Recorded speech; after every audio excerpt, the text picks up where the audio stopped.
역대상 15장 1절 2절. 다윗이 다윗성에서 자기를 위하여 궁궐을 세우고 또 하나님의 궤를 위하여 초소를 예비하고 위하여 장막을 치고 가로되 레위 사람 외에는 하나님의 궤를 맬 수 없나니 이는 여호와께서 저희를 택하사 하나님의 궤를 메고 영원히 저를 섬기게 하셨음이니라 하고 역대상 15장 3절에서 10절. 이스라엘 온 무리를 예루살렘으로 모으고 여호와의 궤를 그 예비한 곳으로 메어 올리고자 하여 아론 자손과 레위 사람을 모으니 그앗 자손 중에 족장 우리엘과 그 형제 120인이요 무라리 자손 중에 족장 아사야와 그 형제 220인이요 게르솜 자손 중에 족장 요엘과 그 형제 130인이요 엘리사반 자손 중에 족장 스마야와 그 형제 200인이요 헤브론 자손 중에 족장 엘리엘과 그 형제 80인이요 우시엘 자손 중에 족장 암미나답과 그 형제 112인이라. 역대상 15장은 사무엘하 6장하고 이제 병행하는 기사거든요.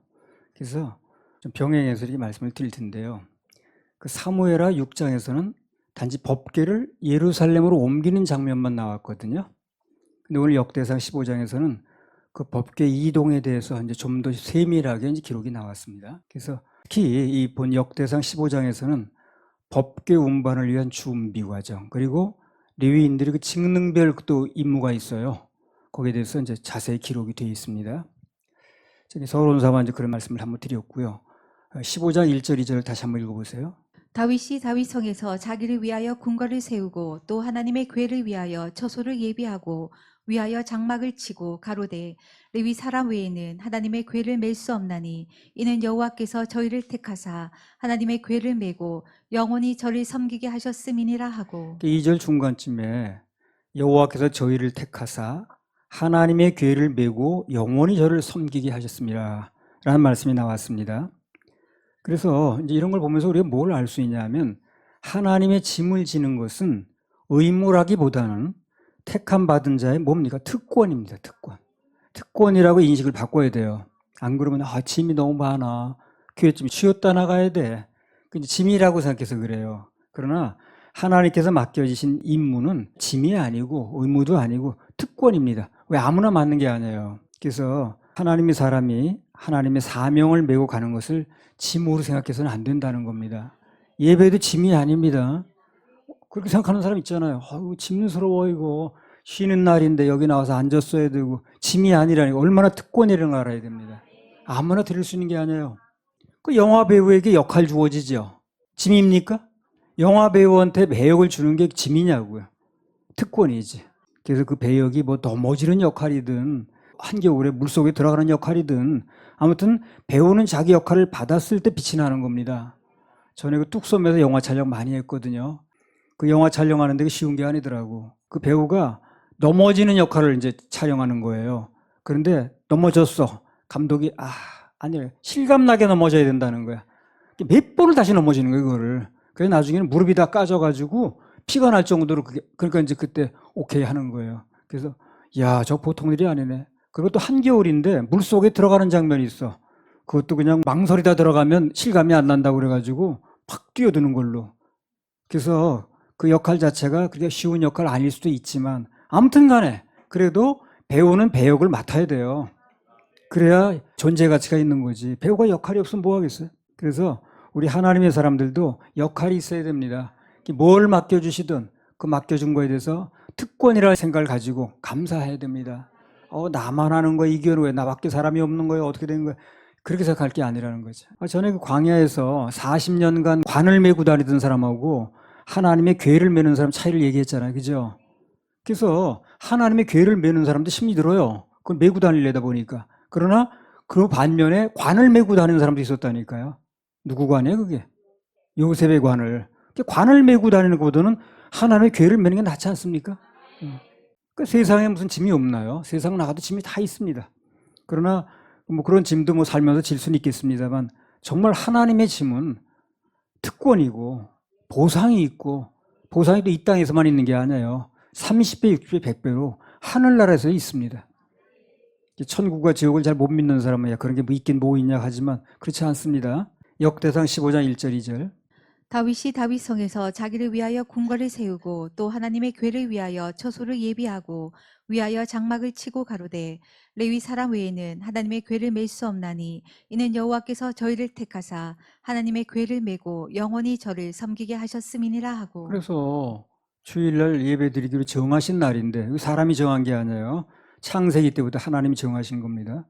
그런데 그게 그렇게 어려우면 그럼 그 사람 그 시간에 뭘 한다는 얘기인지 도대체. 더 중요한 게 뭔지. 아무튼 오늘 궤를 매는 사람들은 마지막으로 하나님의 궤를 매는 영광을 안았습니다. 이후에는 성전 시대가 와서 궤를 맬 필요가 없었어요. 마지막으로 매는 거예요. 그 궤를 매는 자체는 힘이 들지만 그러나 나중에 보니까 마지막 기회였다는 거죠, 그게. 그래서 지금 뭔가 하나님의 사명을 맡았다면 그게 무엇이든 누구에겐가는 상급을 쌓을 수 있는 마지막 기회입니다, 그게. 그걸 알아야 됩니다. 늘 시간이 있는 게 아니에요. 늘 그렇게 주어지는 것도 아닙니다. 전에 이 집회 초창기에는요, 전국 다니면서 할 때는요, 그때 이제 강사님이 따로 계셨거든요. 내가 뭘 했냐면, 교회마다 가게 되면 장의자라고, 그 당시에는. 그런데 그거 옮길 사람이 마땅치가 않은 거야. 그리고 또 9자 정도만 해도 옮기가 좋은데 12자짜리는 엄청 길어요, 그게요. 나를 사람 없으니까. 그거 그냥 한쪽씩 들고 해가지고 날르느라고. 그것도 시간 맞춰 해야 되죠. 빨리 집회가 시작되니까. 그리고 이제 대부분 가는 곳이 비협조적인 분위기더라고. 그러나 그것도 나중에 보니까 때가 있더라고. 내가 계속 하는 게 아니더라고. 사람들이 많이 오니까 그러면 내가 굳이 할 필요도 없어지더라고. 내가 상급을 쌓을 수 있는 한때구나 하는 걸 알게 됐어요. 그래서 하나님께서 나에게 주신 그게 특권이었구나 하는 걸 내가 알게 됐습니다. 육체가 있는 동안만 상급을 쌓을 기회가 있는 거예요. 그래서 그 기회를 잘 활용해야 되는 거예요. 나중에 후회해도 소용이 없습니다. 하늘나라는 추월이 안 됩니다. 그대로 가는 거예요, 그대로.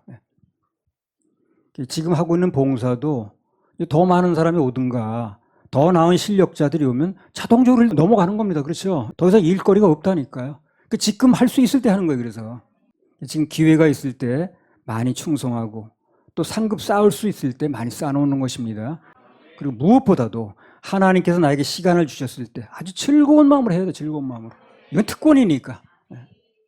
전에 이제 어떤 그 목사가 뭐 큰 교회를 하는 분인데 그런 얘기를 하는 거예요. 아침에 일어나면 너무 괴롭대. 힘이 들어서 전부 자기 손길이 가야 되고 그분 또 설교가 이렇게 조곤조곤한 설교가 아니라 소리를 있는 대로 지르는 설교거든. 힘들지. 그래서 조금 표정이 어둡다가도 그러면 하나님께서 그럼 너 쉬어라. 다른 사람 시킬게. 그럴까 봐. 그래서 또 그냥 거울 앞에다 두고 막 웃고 그런다는 거야. 난 그 얘기가 참 와닿더라고, 얘기가.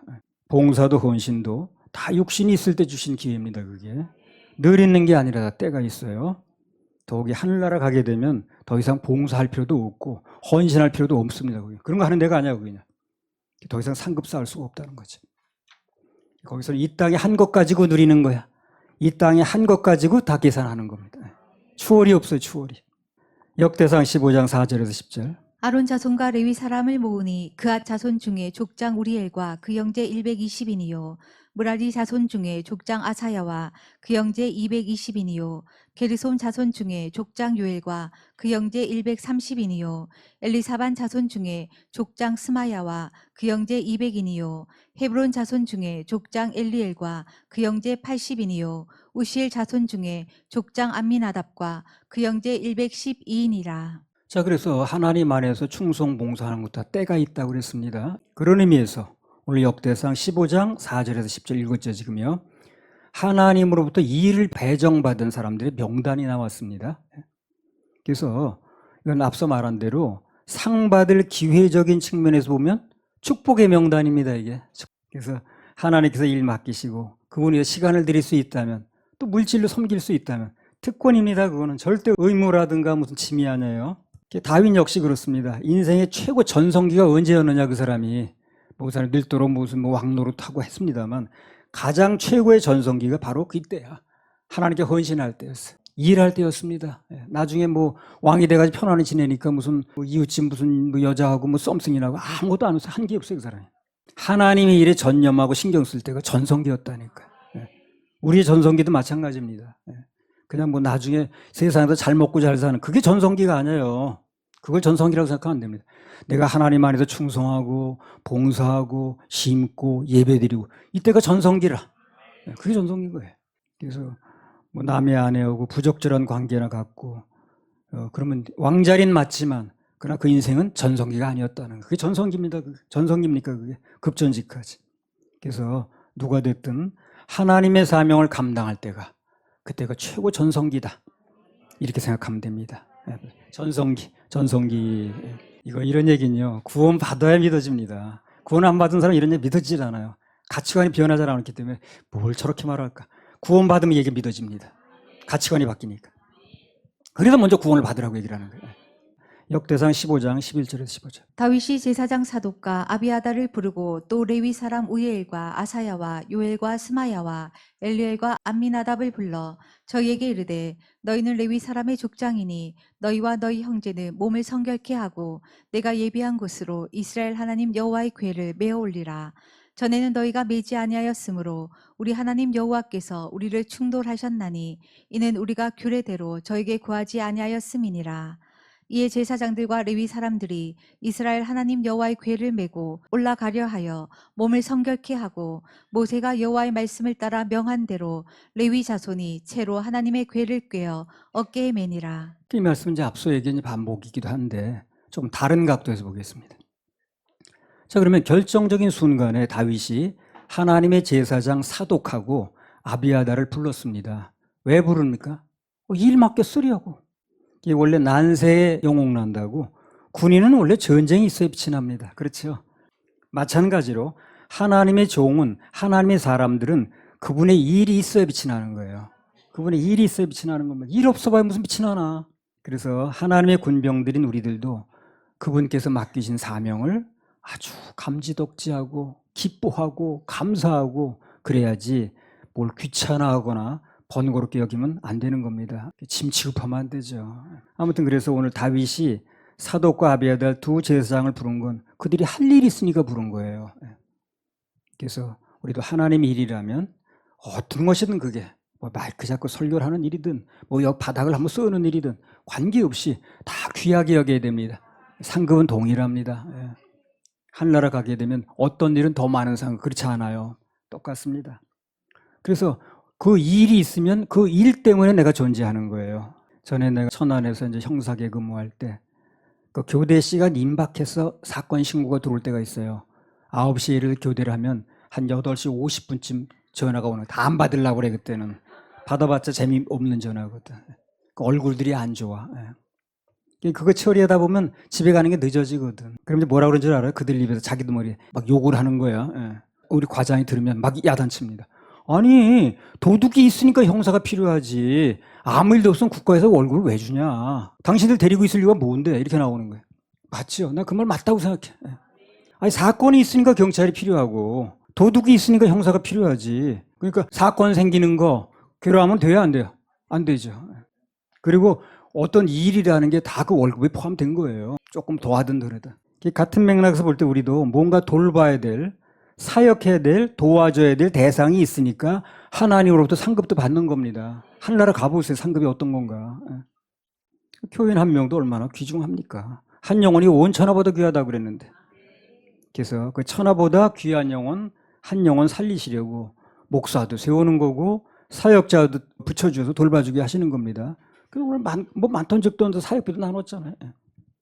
그러니까 한 영혼 때문에 산다 그러면 생각하는 거예요. 그리고 감사해야 됩니다. 직장에서 일거리 많다고 여러분 고민하지 마세요. 그것도 다 일거리 때문에 사는 거예요. 아무 일도 없어봐. 그 직장이 유지되고 월급을 왜 주겠나. 하나님의 사람들은, 특히 사역자들은 하나님의 일이라면 무조건 즐거워야 됩니다. 얼굴에 그늘질 필요가 없어요. 그게 우리 존재하는 이유니까. 자동차 정비공이 자동차 고장나서 오는 걸 귀찮게 여기면 되겠어요? 그 월급을 누가 주나? 그것 때문에 밥 먹고 사는 건데, 그렇죠? 그러니까 오면 어떻게 생각해? 막 즐거워야지 그냥. 어서 오시라고. 어떤 성공한 그 오너가 그렇게 얘기했거든요. 다른 사람이 물건 팔 때 나는 즐거움을 팔았다. 사업가로 성공한 거지. 그래서 소가 없으면 뭐 외양간이 깨끗한지 모르지만 일을 못 하잖아요. 소가 없으면 우유도 못 먹고 치즈도 못 먹고 일소 같으면 일도 못 시키고 식용유 같으면 고기도 못 먹잖아요. 다 필요한 겁니다. 그래서 뭐 얘기하려고 그러는 거지 지금요? 하나님께서 내게 맡겨주신 일. 여러분 직장에 가서 일하는 거 즐겁게 하라는 거예요. 즐겁게 하라는 얘기라는 거예요. 역대상 15장 11절 12절. 다윗이 제사장 사독과 아비아다를 부르고 또 레위 사람 우리엘과 아사야와 요엘과 스마야와 엘리엘과 암미나답을 불러 저희에게 이르되 너희는 레위 사람의 족장이니 너희와 너희 형제는 몸을 성결케 하고 내가 예비한 곳으로 이스라엘 하나님 여호와의 궤를 메어 올리라. 그러니까 페이런하고 하나님의 종은 매일감, 일감이죠, 일감. 매일감 일이 있을 때 쓸모가 있습니다. 군인은 전쟁이 있을 때 쓸모가 있듯이. 사업하는 사람은 왜 고생하면서 사업을 하는가? 돈을 벌어야 사업도 유지하고 돈을 벌어야 물질도 헌신하는 거 아니에요? 그렇죠? 그래서 하는 거예요. 사명이 있는 한 죽지 않습니다. 사명이 일이 바로 하나님께서 날 살려주시는 이유라는 걸 알아야 됩니다. 그래서 오늘부터 이 말씀을 들은 이후부터는 가서 뭘 하고 있든 즐거운 마음으로 하시기 바랍니다. 또 학생들은 학교도 가고 또 직장인들은 직장도 가는데 괴로워하지 말고 아주 정말 즐거운 마음으로 그래야 능률도 오르고 하나님이 도와주십니다. 역대상 15장 13절. 전에는 너희가 매지 아니하였으므로 우리 하나님 여호와께서 우리를 충돌하셨나니 이는 우리가 규례대로 저에게 구하지 아니하였음이니라. 말씀대로 안 해서 실수했다는 거거든요. 그래서 처음에 법궤를 예루살렘으로 옮기려고 했을 때 실수했어요. 그걸 매야 되는데 술에 실었으니까 하나님의 일을 짐짝짓한 거거든. 하나님께서 쳤잖아요. 그 사람을, 우사라는 사람을. 거기서 교훈을 얻은 거예요, 다윗이. 그래서 이번에는 하나님께서 명시해 놓으신 가지고 규례대로 법궤를 옮기려고 철저하게 준비를 했습니다. 그걸 가지고 반면교사라고 그래요. 한 번 실수한 거 가지고 반복하지 않고 거기서 배우는 거죠. 수업료가 지불되더라도 한 번 실수한 걸 통해서 배우는 거예요. 근데 이제 배우지 못하면 실수는 실수대로 하고 고생은 고생대로 하고 아무것도 배우는 건 없고 이제 그게 슬픈 일입니다. 그래서 무슨 일이 하다 보면 실수할 때가 있는데 그걸 반면교사로 배워야 돼요. 그래서 똑같은 일을 반복하지 않는 게 중요합니다. 다윗도 실수와 허물이 많았습니다. 간음도 하고 거기서 또 임신이 돼서 또 아이가 생기니까 그 집 남자 아이처럼 꾸며 되려고 또 그 집으로 들어가라고 했더니 안 들어가네. 그래가지고 또 남자를 전쟁터로 보내 죽게 만들고 거짓말에 살인에 뭐 할 건 다 했어요. 그 사람들. 허물이 많죠. 그런데 다윗이 보통 사람과 다른 게 뭐냐면 실패를 했어도 반복을 안 하는 거예요. 이 사람이. 하나님 뜻을 발견하고 나면 잘못된 점을 다 시정해 나가는 겁니다. 그것이 바로 다윗의 다른 점이라. 다윗이 또 간음하던가 그 뒤로? 안 했습니다. 전국적으로 뽑은 아비삭인가 여자 있어요. 들여보냈어. 동침 안 했습니다. 더 이상 그런 실수 안 범하겠다는 얘기거든 지금. 그게 중요한 거예요. 그게. 그러니까 살다가 잘못 실수할 수 있습니다. 그럼 자꾸 반복하는 게 안 좋은 거예요. 그게. 한번 실수했으면 이제 그렇게 하면 안 되겠네. 다음엔 이걸 거울 삼아 바꿔야겠네 하는 결심이 서야 그게 이제 그 실수가 보람이 있는 거예요. 그런데 그걸 이제 똑같이 반복하면 그거는 고생은 고생대로 하고 하나 바뀐 것도 그렇죠. 옆에 사람은 답답하고. 그래서 지금 우리 인생에서 지나간 과거에 뭔가 때문에 뭔가 지금 불만족스럽다. 그러면 그게 영향을 미치고 있다 그러면 그냥 신세 한탄만 하고 있을 게 아니라는 거예요. 전에는 그 왜 안 됐나 도대체. 그리고 왜 실패했는가 그거. 그걸 아는 것이 중요하고 그리고 재빨리 고치는 게 중요합니다. 고쳐야지. 그래서 안 됐으면 안 됐는 거 자꾸 실망하고 있을 게 아니라 왜 안 됐는지 그게. 그리고 왜 실패했는지 다윗은 그거 따져가는 거예요. 왜 실패했는지 매지 않았다는 거예요. 이제 그렇게 하겠다는 거예요. 과거의 실패를 되풀이하지 않겠다는 얘기를 하는 거죠. 중요하죠. 똑같은 일을 반복하는 거, 똑같은 실수 반복하는 게 이게 너무 안 좋은 거예요. 그게 한 번 실수할 수 있지만 똑같은 실수 반복하면 안 돼. 전에는 하나님 말씀대로 안 해서 실패했다는 걸 알아내고 대본에 두말 없이 고치는 거예요. 그럴 수밖에 없었다는 둥, 뭐 무슨 다 그러는데 뭘 그러냐는 둥, 세상이 다 그렇게 사는데 뭘 그런 얘기 하지 않는 거예요, 이 사람은. 그래서 그 인생에 두 번 다시 그런 일이 일어나지 않았습니다. 그게 중요한 거예요, 그게. 그래서 우리도 우리 인생에서 어떤 안 좋은 일이든 실패된 일이 일어나면 원인을 아는 게 중요하고 알려고 해야 되죠. 왜 그런가 이거. 하나님 안에는 다 섭리가 있거든. 뭐 때문에 이런 일이 일어났는지, 왜 그렇게 처지가 됐는지 아는 게 중요하고 알았다면 더 이상 반복하면 안 되는 거예요. 하나님 없이 시작했더니 이렇게 됐다. 그러면 하나님 없이 일 시작하면 안 되는 거 진짜. 원인을 아는 게 중요하고 그 원인이 밝혀지면 미련 없이 버리고 바꿀 거 바꾸고 고칠 거 고쳐야 됩니다. 알고도 미적거릴 필요가 있다 없다? 없다는 거지. 없다는 거예요. 알았는데 왜? 정답을 알았는데 왜 오답을 붙들고 있냐고. 그럴 필요 없죠. 구원도 마찬가지예요. 교회를 몇십 년 다니고 아직도 직분까지 받았는데 그런데도 불구하고 지금 죽으면 천국 갈 확신이 없다. 그러면 그 잘못된 걸 붙들고 있을 필요가 없는 거예요, 더 이상. 과감히 버리고 새 길을 찾아야죠. 그리고 여기서 또 한 가지 이제 덧붙일 건 늘 하는 얘기인데요. 우리 인생 대부분의 실패의 원인이 예배 실패에 있습니다. 예배 실패에서 인생도 실패하는 거예요. 인생 성공, 예배 성공. 예배 성공, 인생 성공. 예배 실패, 인생 실패. 이렇게 되는 거예요. 그래서 오늘부터라도 예배 성공하면 새로운 길이 열리기 시작합니다. 하나님이 도와주셔요. 왜? 그분이 예배를 받으시는 분이기 때문에. 이해관계가 있는 거예요. 그러니까 이해관계 있으면 도와주거든요. 그래서 예배에 성공하면 하나님과 이해관계가 있어서 그분이 도와주십니다. 그리고 예배 드리다 보면 하나님께서 원인도 알게 해주셔요. 왜 이게 안 되는 건지, 왜 문제가 생겼는지, 고쳐야 될 게 뭔지 하는 걸 원인도 알게 해주셔요. 뭐 성경을 보든가, 아니 그 말씀을 듣든가, 또 어떤 경우를 통해서. 그래서 고칠 건 고치고, 순종할 건 즉시 순종하면 됩니다. 즉시 순종, 즉시 응답에. 즉시 순종, 즉시 응답. 이 시간에도 하나님께서 나에게 개인적으로 무슨 말씀이 들리게 하시는가, 무슨 말씀을 들려주시려고 하시는가 긴장하면서 기다리면 수지 많은 일이 벌어질 수 있습니다. 지식은 공부하고 연구하면 얻을 수가 있어요. 그러나 지혜는 하나님이 주셔야 됩니다. 지식은 많은데 지혜가 없는 사람이 많아. 지혜는 하나님부터 오는 거예요. 그래서 오늘도 예배 중에 하나님의 지혜를 기다리는 사람은 시간 긴장하면서 기다리면 앞으로도 마찬가지입니다. 하늘로부터 응답이 올 거예요. 역대상 15장 15절. 모세가 여호와의 말씀을 따라 명한 대로 레위 자손이 채로 하나님의 궤를 꿰어 어깨에 매니라. 모세가 여호와의 말씀을 따라 명한 대로 레위 자손이 채로 하나님의 귀를 꿰어 어깨에 매니라 그랬죠. 말씀을 따라 중요합니다. 명한 대로 중요합니다. 이게 핵심어라. 말씀대로 명한 대로. 말씀대로 하면 되는 거예요. 말씀대로. 언제든 말씀이 명하는 대로 감동 주시는 대로만 하면 됩니다. 그럼 나머지는 하나님께서 책임지고 처리하세요. 그분은 말씀해놓고 나 그런 말 한 적 없는데 그거 진짜 믿었어 그거를 이렇게 말하지 않는다. 야 그거 내가 말했다고도 진짜 그렇게 믿었냐? 황당하죠. 절대 그렇게 안 합니다. 한 번 말씀하신 건 천지는 없어져도 반드시 책임을 지세요. 그래서 그분 말씀 믿고 따라가면 절대 실패하지도 않고 실패가 일어나도 그분이 책임지시는 거예요. 좋은 아이 복이 되는 거죠. 그렇게 믿으시기 바랍니다. 그렇게 하실 하나님께 박수 올려드려요.